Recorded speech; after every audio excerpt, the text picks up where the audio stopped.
ایک اور ای میل عرض کرتا ہوں حضور کہ جو ہمیں طاہر محمود بھائی نے راول پنڈی سے بھیجی ہے، لکھتے ہیں کہ مجھ سے الٹی سیدھی اور بری باتیں زیادہ سرزد ہوتی ہیں۔ اللہ اکبر۔ میں نے بہت کوشش کی اس پر قابو پانے کی مگر ناکام رہا۔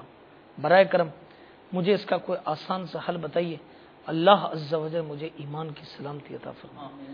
اللہ اکبر۔ طاہر محمود بھائی، آپ کو 100 کروڑ سلام کہ آپ نے اپنی آخرت کی فکر کی، کہ آج کل لوگ کہاں پر اس کی فکر کرتے ہیں۔ ہر ایک کو اپنی دنیا کی فکر ہے، اپنے معاملات کی فکر ہے۔ میں نیک بن جاؤں، میرا خاتمہ ایمان پر ہو، یہ کون فکر کرتا ہے؟ یہ تو قربان جائے میرے شیخ طریقت امیر السنت پر، جنہوں نے ہمیں یہ سوچ دی اور ہم آج اس کے لیے کرتے ہیں۔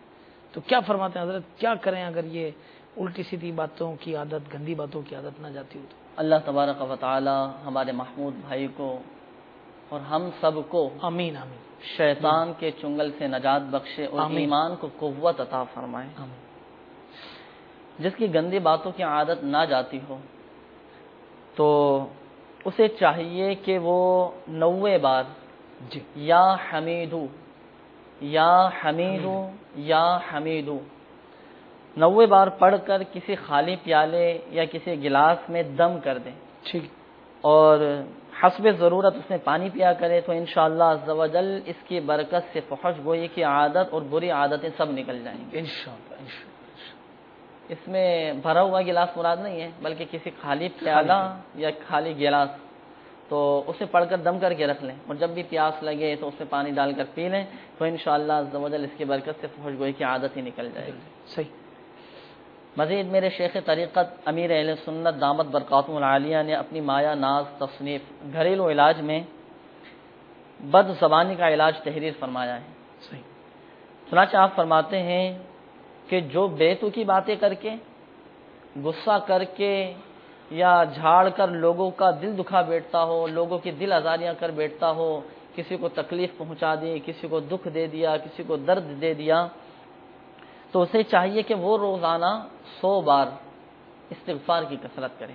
استغفر اللہ ربی من کل ذنب واتوب الیہ، اور اول و آخر ایک بار درود شریف پڑھیں تو انشاءاللہ عز و جل اس استغفار کرنے کی برکت سے بد زبانی کی عادت نکل جائے گی۔ اچھا تو یہ بتائیے کہ اگر کوئی اسلامی بھائی استغفر اللہ ربی من کل ذنب واتوب الیہ یہ مکمل اتنا پورا نہ پڑھ سکتا اور صرف استغفر اللہ پڑھے، کیا یہ بھی ٹھیک ہے؟ جی بالکل، یہ بھی ٹھیک ہے۔ استغفر اللہ یعنی میں اللہ تبارک و تعالی سے اپنے گناہ کی بخشش طلب کرتا ہوں، معافی چاہتا ہوں، تو استغفر اللہ کہنے میں بھی کوئی حرج نہیں، اور اگر مزید پورا کہہ لیا جائے تو مدینہ مدینہ۔ سبحان اللہ، کیا بات ہے۔ اور اسی طرح مسلمانوں کی ناحق دل آزاریاں کر بیٹھنے کی صورت میں اللہ تبارک و تعالی کی بارگاہ میں توبہ کرنے کے ساتھ ساتھ جن جن کا دل دکھایا ہے تو ان سے معافی بھی مانگنا ہوگی۔ کسی کا دل دکھا دیا، کسی کو تکلیف پہنچا دی اور اللہ تبارک و تعالی کی بارگاہ میں دعا کی تو اللہ تبارک و تعالی بھی اس وقت تک معاف نہیں فرمائے گا جب تک کہ وہ معاف کر دے کہ جس کا دل دکھایا ہو یا جس کو کوئی تکلیف پہنچائی ہو۔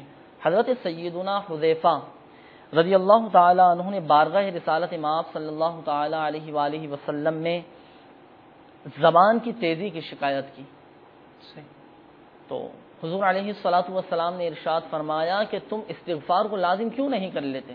سبحان اللہ۔ بے شک میں دن میں 100 بار استغفار کرتا ہوں، یعنی ہمارے پیارے آقا صلی اللہ تعالی علیہ وسلم دن میں روزانہ 100 بار استغفار فرمایا کرتے ہیں، اور حقیقت میں یہ اپنی امت کی تعلیم کے لیے تھا۔ تو ہمیں بھی چاہیے کہ استغفار کی کثرت کریں تو انشاءاللہ عز و جل اس کی برکت سے بد زبانی اور فحش گوئی کی عادت نکل جائے گی۔ مزید اس کے ساتھ ساتھ جیسے کہ روحانی علاج بھی بیان کیے اور بد زبانی کا علاج بھی بیان کیا، تو ساتھ ساتھ عملی علاج بھی اس کا بیان کر دیتے ہیں۔ یاد رکھیے کہ جب بھی بولنے کو جی چاہے تو غور کر لیا کریں کہ میرے اس بولنے میں فائدہ ہے یا نقصان، اور اگر بولے بغیر بھی گزارا رہ سکتا ہے تو خاموشی رہنے میں عافیت ہے۔ صحیح بات۔ تو انشاءاللہ عز و جل اس کی برکت سے بد زبانی کی عادت بھی نکل جائے گی اور خاموش رہنے کی بھی عادت انشاءاللہ پڑے گی۔ اور جب کبھی کوئی غیر ضروری بات زبان سے نکل جائے، منہ سے نکل جائے، تو فوراً درود پاک پڑھنے کی عادت بنا لیں گے تو انشاءاللہ عز و جل گویا کہ اس کا کفارہ ادا ہو جائے گا اور انشاءاللہ فضول گوئی کی عادت بھی چھوٹ جائے گی۔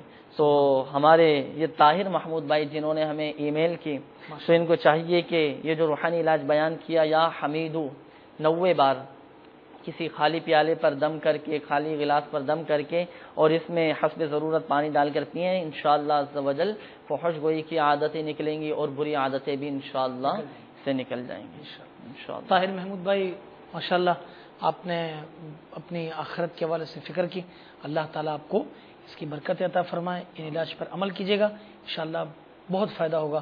اور ہمارے راول پنڈی کے فیضان مدینہ میں ہفتہ وار اجتماع میں آپ شریک ہوں، مدنی قافلوں میں سفر کریں، انشاءاللہ تبارک و تعالیٰ گناہوں کا مرض دور ہو جائے گا انشاءاللہ عز و جل۔